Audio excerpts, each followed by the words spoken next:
Chip and Dale Rescue Rangers are back. That's right, the beloved cartoon TV series, which actually only aired 65 episodes from 1989 to 1990, is now a brand new movie on Disney+. The live-action animated hybrid film stars John Mulaney and Andy Samberg as the voices of Chip and Dale, who must reunite their crew to rescue one of the original cast members. Let's take a quick look at a clip. Chip and Dale Rescue Rangers, the show that defined a generation and turned two unknown chipmunks into international superstars. But as success took Chip and Dale to new heights, to many more seasons of the Rescue Rangers, we were living the dream, dancing the Roger Rabbit with Roger Rabbit. No one ever imagined it could all come crashing down. Torn by vanity. You look different. Hey, it's no secret I had the CGI surgery done. Consumed by temptation. My love of cheese got the best of me. I just love it so much. More, please. More, please. Is it possible that two living legends are destined to reunite? I'm thinking reboot. Nobody wants a reboot. I want a reboot. I want a reboot. Yes. Give this to me now. Yes, hands up here. Especially this. This looks amazing. It looks so good. I love how self-aware it is. Like, it's just bananas. Yeah, it's got like that, what was that VH1 series, Behind the Music? Like, it's got that kind of vibe to it. Yeah, That's I not love at all it. where I was going. Oh, really? It is. That's where I was going. I liked And that. then it all angle. came crashing down. Yeah. Like, that whole vibe. So I don't know about y'all, but watching Disney cartoons on Saturday mornings, as well as the weekday blocks during the Disney afternoon, was such a big part of my childhood. So today we decided to look back at some of our favorites, which are actually all currently streaming on Disney Plus, which is really, really exciting. Yeah. First up, I want to talk about my favorite of all time, which was Darkwing Duck. Come on, prop. There he is. Let's take a look at Darkwing Duck. Bring it up. Let me see it.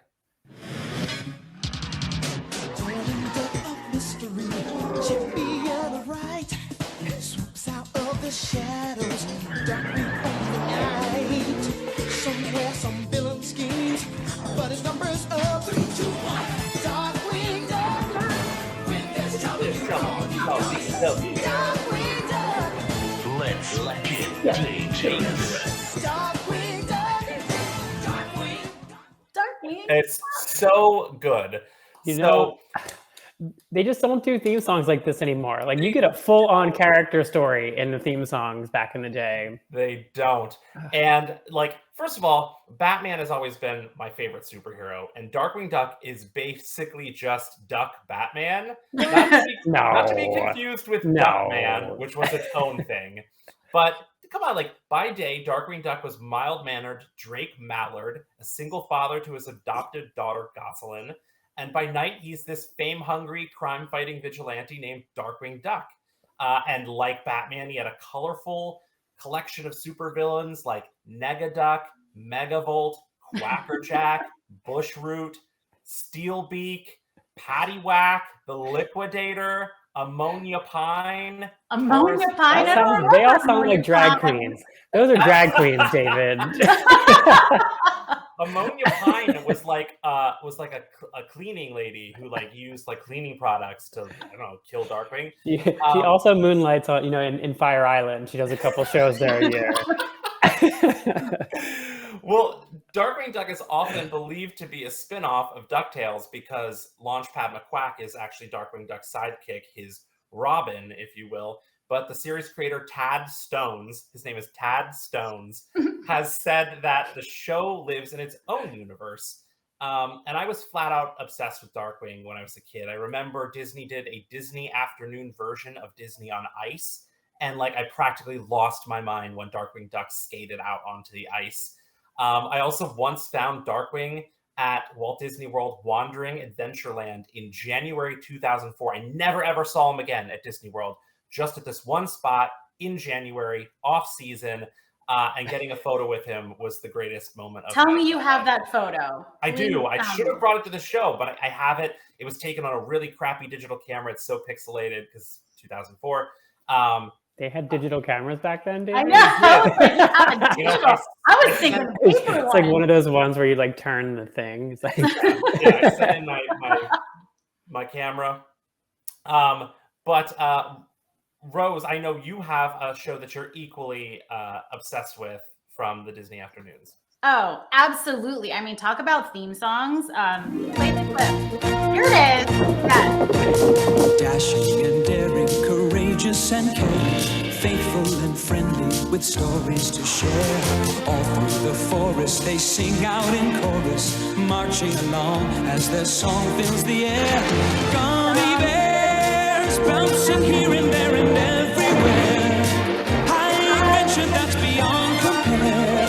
They are gummy bears. Gosh, I mean, theme song.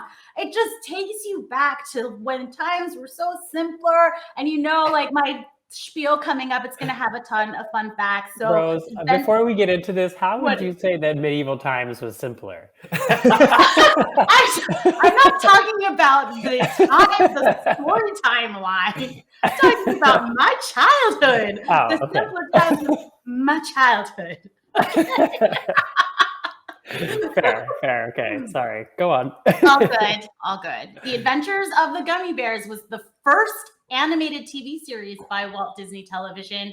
And I'm so happy to say this because I love the candy. It was loosely based on the Gummy Bear candies, and it aired from 1985 to 1991, aka Scott, the golden years of my childhood.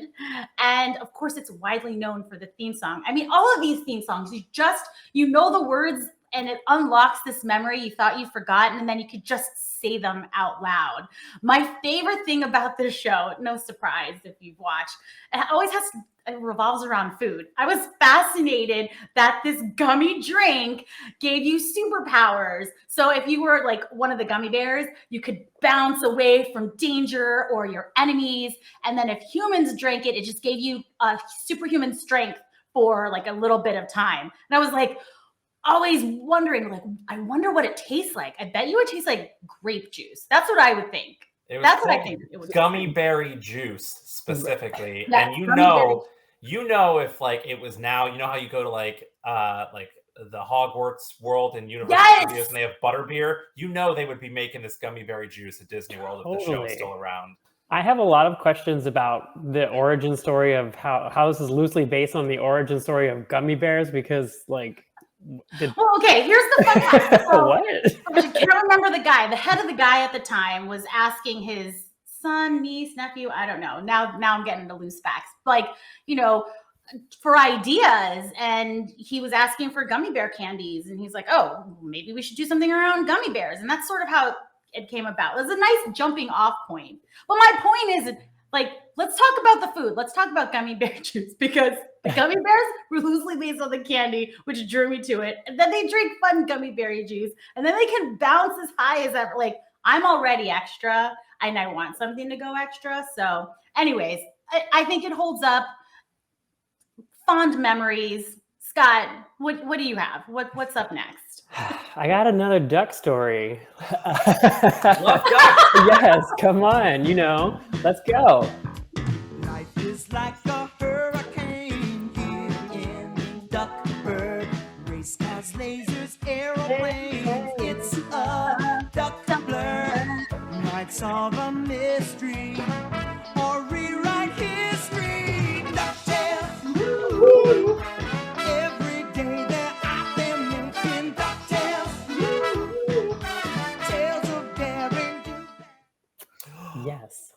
No, like you can't tell me that is not the most addictive like theme song. Like honestly, you can't not. I've been singing it all morning. It's really frustrating. I'm like, and then I started incorporating my own verses, adding my dog into it, like making cereal, singing about that. It's a whole thing. But yeah, to your earlier point, David, the House of Mouse was full of ducks at this time. Ducks were really having a moment. Mighty Ducks, DuckTales, Darkwing Duck. I don't think this is a Disney movie, but Howard the Duck. It's a very different I movie. used to have 3 pet ducks. I used to have 3 pet ducks. See, look, this is the thing. I don't think I've seen a duck since this time period, actually. So, I mean, they just went. They were gone. They got their money and they ran. But yeah, Huey, Dewey, Louie, and like Scrooge McDuck, life goals, diving into a pit of coins, which like definitely hurt, I guess. I don't know. But yeah, I think the fondest memory for me, at least, I love this show, but the video game, the NES game for DuckTales was iconic.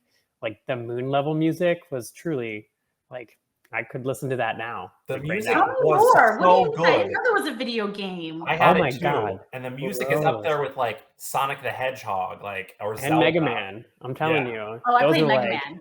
Yeah, I played when you these think Mega about Man. what they had to work with to make those things, it's incredible that they were able to kind of pull together such hot, fresh beats. I know those, Scott. When you say these are all bops, these theme songs, all bops. You're right. They don't make them like that today anymore. I can't even sing a song now. Like, whatever. No, I mean they usually just repurpose a pop song. Like it's like, okay, Right. cool. I want to hear character arcs in the thing. Like, just give me all of it. Right. I want to know want what the I'm signing origin up for. story in the theme song, right? Exactly. But yeah, there was something for everyone here with this show. You had like all different types of characters, and they all had separate colors, so you could easily identify them, which is great. You know, if you like blue, you could like whoever wore blue. I don't know. I don't remember the name. But yeah, there you go. Love it. DuckTales. Woo! Holds up. Like, you can easily identify them, but I don't know which one the blue was. The blue one. I don't know. Look. But that was a thing during the 80s and 90s. They did that with Alvin and the Chipmunks. Like, granted, they had big, or at least Alvin had a big A, but they were also blue, green, and red, so you could tell them apart. Yeah, I mean, Rescue Rangers, they had their red nose, right? One had red nose and the other one didn't, and one wore the also had fedora. different teeth. They had different teeth. They had different teeth.